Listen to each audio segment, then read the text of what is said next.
நாமக்கல் மாவட்டம் திருச்செங்கோட்டில் சாக்குப்பைகள் தயாரித்து சேமித்து வைக்கும் நிறுவனத்தில் ஏற்பட்ட தீ விபத்தில் சுமார் 3 கோடி மதிப்பிலான சாக்குப்பைகள் எரிந்து சேதமடைந்தன.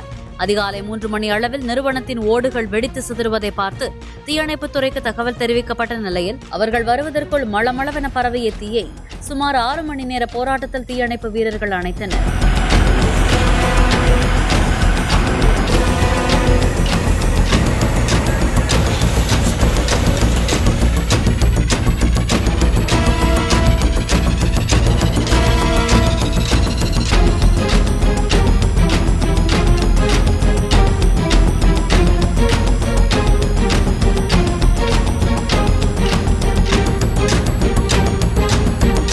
நல்லப்பேட்டமேட்டில் அப்பா கிட்டத்தட்ட ஒரு 50 வருஷம் லெவலில் சாக்கவாரம் பண்ணிட்டு இருக்காரு.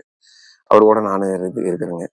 கிட்டத்தட்ட இப்போ நாங்கள் வருஷத்தில் ஒரு எடுத்து எல்லாம் ஸ்டாக் பண்ணி தொழில் பண்ணிட்டு இருக்கிறோம். இதில் கிட்டத்தட்ட ஒரு 3 கோடி ரூபாய்க்கு மேலே சரக்கு இருக்கு.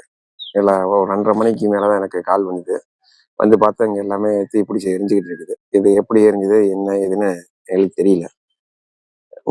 சரக்கு மட்டும் ஒரு 3 கோடி ரூபாய்க்கு மேலே இருக்க மாதிரி கம்மியாக இருக்காது.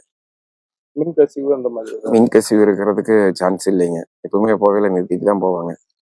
ஆள் நைட்டு இங்கே யாரும் தங்குறதும் இல்லை.